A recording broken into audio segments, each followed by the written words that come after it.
Hey guys, Joe from eattheplanet.org. It's early summer out here in southern New England. Today I'm actually just going to see what I could find. I'm not 100% sure what I will find. I'll go a little bit into identification and uses. So the first thing is actually right behind me here, this tree. So this tree right here is a black Tupelo, also called black gum. They have edible berries. The berries aren't out right now. I'll give you a couple of quick identification features. So the first thing is that the leaves are just simple leaves. They're not compound leaves, they're not lobed. As far as large trees go, this is a good identification feature because most large trees have some sort of unique leaf shape. And these, the simple leaf shape on these makes them stand out from other trees. The next thing that I always notice from a distance with black Tupelo is that the branches often come out at around 90 degrees from the tree. They don't branch out like a typical large tree. Usually a large tree forks and the branch comes out at around 45 degrees or so. These always come out closer to 90 and then the branches droop down, which if I zoom out you could see here. See how a lot of the branches are drooping down. So that tree habit you can notice from a distance, and that's a good identification feature for black Tupelo. Here's another one right next to the black Tupelo. This is a crabapple. A couple of ways you can identify the crabapple is that they're often small and wide growth habit. So this isn't a single-stemmed upright tree. It's usually either multi-stem or low branching. It's a wider habit tree. The leaves are finely serrated. And then obviously it's covered in fruit. It's way too early now to eat the fruit. But these particular ones are not going to get too much bigger. This variety of crabapple just is going to end up with small apples, which are fine to eat. If you're going to use them in anything, you got to put them through a food mill or something to get all the seeds out. If you zoom in, you can see multiple seeds forming around the core, as you would expect with an apple. So if you break it open and look at the seed pattern, that'll give you another clue that it's an apple. There's a common yard weed called yard plantain, and these leaves are edible. They do have a strong flavor, a little bit of a bitter flavor, but they're extremely nutritious. So this is a good option to add to meals that you're making. Although you probably don't want to make it the main course only because of the flavor. This area has been maintained as a field, and most of what you see here is mugwort. I'm going to zoom in on some so you can see it. At this stage in its growth, this is what it looks like. As they get older, the leaves get narrower, and when they're younger, the leaves are wider.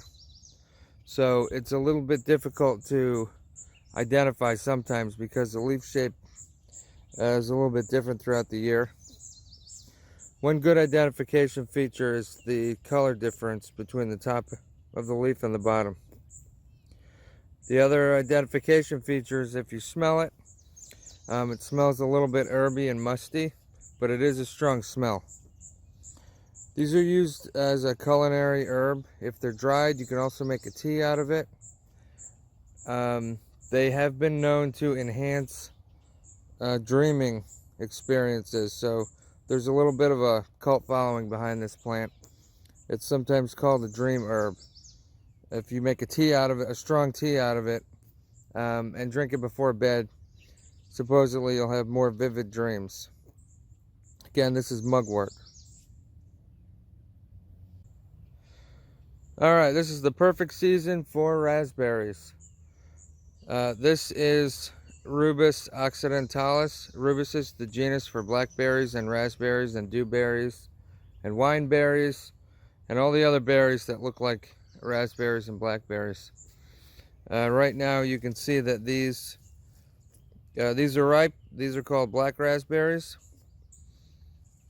This is the end of June, beginning of July here in southern New England, which is the perfect time to pick these black raspberries. And of course they're delicious. There's no bad aftertaste or anything. And also, of course, they're a common berry for animals. You can distinguish things in the Rubus genus from wild roses by looking at the thorns. In this genus, the thorns are typically the same color as the stem. If you look at rose thorns, there's a good view of the thorns. So on this stem, they're a little bit lighter, but if you look at a rose thorn on the stem, it's a much different color, and there's a distinct difference between the thorn and the stem. There's an abrupt change in color. Another way you can identify things in the Rubus genus is the leaves often look similar to this. They are different for every species, and there's a lot of species worldwide, but they're usually something like this. Sometimes they have more leaflets, sometimes they don't have the lobes, sometimes the leaves are narrower. Okay, this plant is autumn olive. They are very invasive in this area. They will always start growing in disturbed sites and abandoned sites. One good identification feature is the change in leaf color from the top to the back. And also, if you zoom in far enough, you can see that there's speckles, little like silver speckles on the back of the leaf. That's also true of the young berries. This is not the season to harvest the berries, but we can see them just starting to come up. Hence the name autumn olive. These berries ripen in the autumn, and they'll often be very abundant on a plant. So it's an easy plant to harvest the berries on. Once you see one autumn olive, it's very likely that they'll be all over the place. The whole horizon here is all autumn olive in the back there. The birds love this food, and they just bring it everywhere and drop the seeds all over the place. This right here is common milkweed. In my opinion, it's not one of the best wild edibles. It's really only the stems are edible. The flower clusters can be fried and made into like fritters, and the young pods can be eaten. But it's got other uses, this plant. First of all, it's one of the only food sources for monarch butterfly caterpillars. So there's a big push to preserve common milkweed patches for monarch butterflies to lay the eggs on and feed from.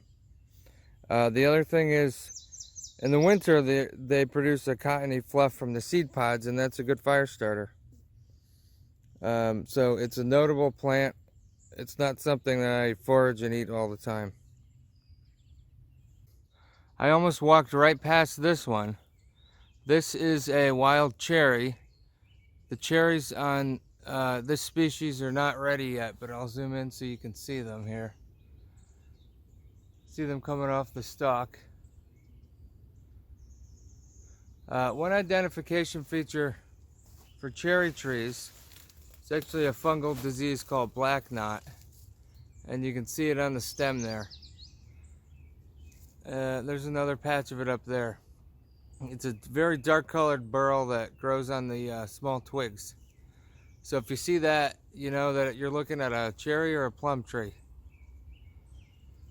The thing with wild cherries, as far as taste goes, is a lot of times it tastes good, and sometimes they're just way too bitter. You never really know what you're gonna get.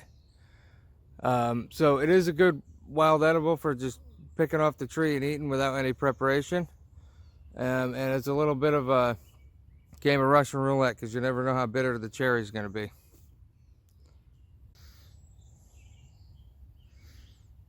Here's another one that's got some interesting properties, but it's not something you go around foraging all the time, unless you're an herbalist and you're into medicinal herbs. This right here is Yarrow.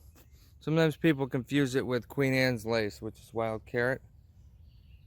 But Yarrow has a non-symmetrical flower cluster. Queen Anne's lace has a circular flower cluster.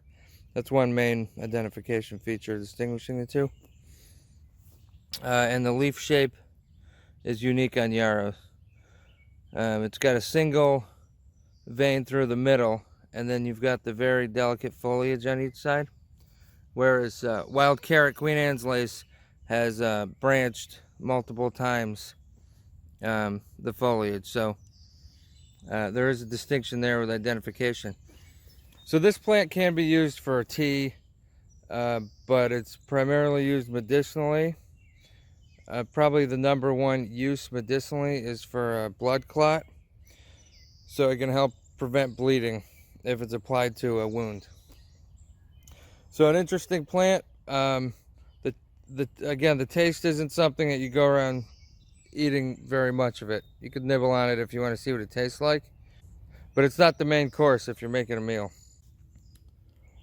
So this right here doesn't look like much. I did a video on identifying the 4 of the main thorny vines that you're going to find in a mass like this, and I'll go over a couple of them that are right here in front of me. So the first one is wild rose. You can identify that by the number of leaflets. It's usually 7 to 9 on the Multiflora Rose. And the leaves are edible and the flowers are edible. Just make sure if it's an older piece of the plant that you don't eat the thorns, because obviously that will not be pleasant. So you can eat any part of the plant that doesn't have thorns. There are some thorns in the bottom of the leaflet. So like if you were going to eat this, you'd have to just pull it right here. There's no thorns on this piece. So that would be edible. Although it's the leaf has matured a little, so it's a little tough. But it still is edible. The other thing I see down here that's edible is Greenbrier. The leaves here are edible. The thorns are between the leaves. You can see there's a good example of a thorn right there. The new growth is really good. If you can find a soft piece of new growth, the older leaves tend to be a little stiff, but the taste is good. They have a slight citrusy flavor. And other than that, there's no bad aftertaste or anything. They also have berries that persist through the winter, black berries. So this is another good wild edible that you can just eat without any preparation. And here's another plant in the Rubus genus. So that's like a raspberry, blackberry relative. This one is also closely related to the raspberry. This is called Wineberry. It's a Asian native plant that's naturalized here.